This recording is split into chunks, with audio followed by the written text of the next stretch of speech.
ജീവിതമാണപ്പാ. എല്ലാ പരീക്ഷയ്ക്കും നമ്മൾ വിജയിച്ചെന്ന് വരില്ല എന്ന് വെച്ച് ഇവിടെ തളരേണ്ട യാതൊരു കാര്യമില്ല. പകുതി വഴിയിൽ നിങ്ങളുടെ പഠനം മുടങ്ങിപ്പോയി എന്ന് വെച്ചോളൂ.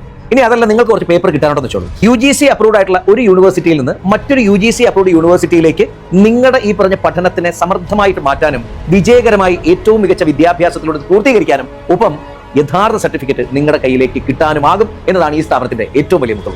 നിങ്ങൾ ഇതിന് തയ്യാറാവുക എന്നുള്ളതേ ഉള്ളൂ. പേപ്പർ നമുക്ക് എന്തായാലും പോയി എഴുതിയെടുത്തല്ലേ പറ്റൂ. ഇതിപ്പോ പകുതി വഴി കിടക്കല്ലേ. ഇവർ കൃത്യമായിട്ട് നിങ്ങളെ ഗൈഡ് ചെയ്യും. അതും ഓരോ സെക്ടറായിട്ട് നിങ്ങൾക്ക് ആദ്യം കൗൺസിലിംഗ് തരും. അതിനുശേഷം നിങ്ങളൊരു മെന്ററായിട്ട് ഇവിടെ ടീം ഉണ്ടാവും. 7-8 ലക്ഷം രൂപയല്ലേ പോകുന്നത്. ആലോചിക്കുക, നമ്മൾ എഞ്ചിനീയറിംഗ് പഠിക്കാൻ വേണ്ടിയിട്ട് മുടക്കുന്ന തുക. ഈ പേപ്പറുകൾ തിരിച്ചെഴുതിയില്ല എങ്കിൽ മൊത്തത്തിൽ നമുക്ക് നഷ്ടം, വീട്ടുകാർക്ക് നഷ്ടം. ഇതുവരെ സ്പെൻഡ് ചെയ്ത പൈസ, ഈ പൈസയുടെ വെറും ചെറിയൊരു അംശം മാത്രം നിങ്ങൾ സ്പെൻഡ് ചെയ്തിട്ട് പേപ്പർ എഴുതി ഈ വഴിയിൽ നിങ്ങൾക്ക് പ്രീ ഡിഗ്രിയോ ഡിഗ്രിയോ PGയോ BBയോ MBയോ ഏത് കോഴ്സാണെന്ന് വെച്ചാൽ മുടങ്ങിയെങ്കിൽ ഔദ്യോഗികമായ അംഗീകൃതമായിട്ടുള്ള യൂണിവേഴ്സിറ്റികളിൽ അതാത് വിഭാഗത്തിന്റെ പഠനം വളരെ മികച്ച രീതിയിൽ തന്നെ ഇവർ സാധ്യമാക്കും. നിങ്ങളെ കൊണ്ട് പരീക്ഷ എഴുതിക്കും, നിങ്ങൾ വിജയിക്കും.